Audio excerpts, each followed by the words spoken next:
Bonjour les vierges. Donc si vous voulez avoir les explications sur cette création de chaîne et sur comment je bosse et depuis quand, etc. Je vous conseille d'aller voir la vidéo des lions pour la première partie. Je vais aller très vite, j'ai pas battu les cartes devant la caméra puisque je veux faire des vidéos très courtes. Il y a quelque chose que j'ai pas demandé chez les lions. Si jamais vous êtes intéressé par un tirage purement amoureux, uniquement tous les mois, dites-le moi, faites-moi au courant, puisque là on est sur de la généralité et là c'est l'amour. Pour les vierges, je suis du signe vierge et j'ai même du mal à y croire, mais ça sent le bon mois. Donc le tirage que j'ai fait ce mois-ci est un peu différent de ce que je fais d'habitude pour le mois. Je pense que je changerai pour le mois de septembre, en tout cas pour le mois d'août 2018. Voici comment j'ai procédé pour le tirage. Donc le passé, le présent, le futur ou début de mois, milieu de mois, fin de mois. À vous de voir comment vous vous situez là-dedans et une carte pour l'amour. Donc déjà les vierges, clairement, on est dans une période très importante. On a deux as. Ce sont deux commencements, deux renouveaux. Donc éventuellement dans le passé ou au début de mois. Moi je préfère parler début, milieu, fin de mois. Comme je vous dis, vous prenez passé, présent, futur si ça vous convient mieux. Donc en début de mois, il y a une vérité là.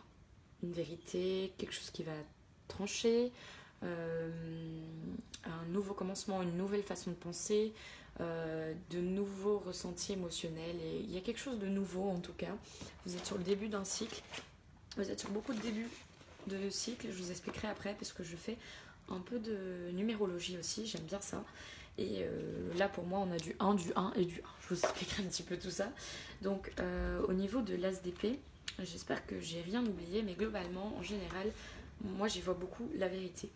La force de caractère, le succès, la confiance en soi. Là j'ai pas d'impression de cartes négatives. Je lis pas les cartes à l'envers d'habitude, mais ici j'ai pas l'impression que ce soit négatif. En général je sens. Donc on a un début de mois qui va soit débuter avec une vérité, soit une nouvelle façon de penser. Ça va entraîner ceci, du coup, votre présent ou milieu de mois dans mon cas quand je le lis. Vous êtes sur l'as de bâton. C'est encore un commencement, c'est du bâton. On rentre dans l'action, ça provoque quelque chose, on lance quelque chose. On passe du mental, on passe de la réflexion à l'action. On est dans un nouveau départ, on a beaucoup d'énergie, c'est de la chance, du succès. On est vraiment dans quelque chose de très fort, de très puissant. C'est le feu, quoi, c'est la passion.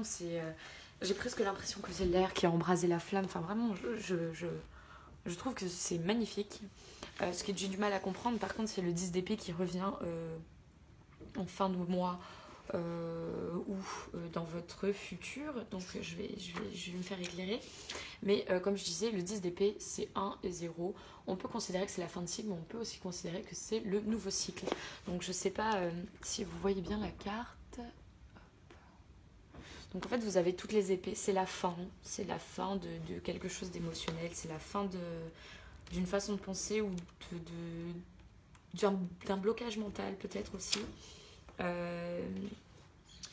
C'est la fin pour moi des larmes, du chagrin, de l'angoisse, retard, maladie, séparation. Cette carte-là, elle veut dire tout ça. Séparation, larmes, chagrin, angoisse et tout. Mais pour moi, au vu des deux premières cartes, c'est la fin. C'est-à-dire que vous décidez à penser autrement, probablement. Vous allez engager des actions. Et c'est du coup la fin pour vous de toute cette tristesse, de tout ce chagrin. Et à la fin du mois, vous serez vraiment dans la fin du cycle, dans la fin de cette charge émotionnelle. Donc vraiment c'est magnifique. C'est magnifique. Je ne sais pas, j'aurais plutôt dit que c'était sentimental, surtout que je pense que c'est renforcé par ça.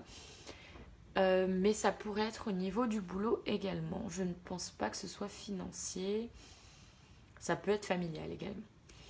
Et en carte du coup amoureuse, vous avez la carte c'est certainement lui. Alors je vous jure que si j'avais eu un tirage comme ça, je sais pas encore si j'ai fait mon tirage du mois d'août, je me rappelle plus. Mais c'est certainement lui. Donc vous avez déjà rencontré le partenaire amoureux que vous cherchez. Alors je vais vous lire le livre, parce que pour le coup vous n'avez qu'une carte. Donc si je veux avoir l'ensemble de la lecture, c'est pas comme pour les lions où j'en avais tiré deux. Il y avait une sauteuse et celle-là. Vous avez déjà en commun, peut-être que vous êtes même déjà ensemble. Donc si vous êtes en couple, c'est probablement cette personne qui est donc votre amoureux. N'oubliez pas que, enfin, votre futur amour, votre âme sœur, je ne sais pas comment appeler ça, mais en tout cas, c'est avec lui que vous allez soit évoluer, soit vivre. Sachez que c'est un intérêt général, forcément, ça ne va pas coller avec toutes les vierges. Il arrive que l'on passe à côté de celui qui fait pour nous parce que nous avons une idée différente de l'allure ou des actes de celui que l'on attend. Prenez le temps de réfléchir à qui il pourrait être. La première personne qui vous vient à l'esprit est certainement la bonne. Donc si dans votre changement de façon de penser, il y a quelqu'un qui vous vient en tête et vous vous dites pourquoi pas, bah c'est certainement cette personne qui est la bonne. C'est ce qu'on vous dit un peu. En tout cas, si cette partie-là correspond à un tirage sentimental. Invitez les anges de l'amour dans vos rêves le soir en allant vous coucher. Demandez-leur de vous fournir une information précise à propos de votre partenaire amoureux, que ce soit dans votre relation présente ou dans la prochaine. Pendant votre sommeil, vous êtes plus ouvert à la guidance angélique. À votre réveil, vous aurez peut-être oublié vos rêves, mais il vous restera un sens plus clair de votre amour et de votre partenaire. Entreprenez toutes les actions que vous dicte votre intuition, même si elles semblent très éloignées de votre vie amoureuse. Faites confiance aux anges pour vous mener vers celui que votre cœur attend. J'aimerais beaucoup que le message soit pour moi, mais que c'est pas un tirage personnel, donc je peux pas le faire. Mais en revanche, je me retrouve dans cette carte-là dans le sens où, en ce moment, je fais pas mal de rêves, mais je ne m'en souviens pas. Donc ça se trouve, le tirage est en partie pour moi. J'espère que ce ne sont pas que mes énergies, car j'aimerais que ça vous convienne à vous. Voilà, donc j'espère que ce tirage vous a plu et qu'il vous correspond. Si vous avez apprécié, mettez-moi un pouce. Mettez-moi aussi en commentaire s'il y a un type de tirage que vous voudriez que je fasse ou que je favorise dans mes tirages du mois. Voilà, donc à bientôt les vierges, j'ai passé un très beau mois.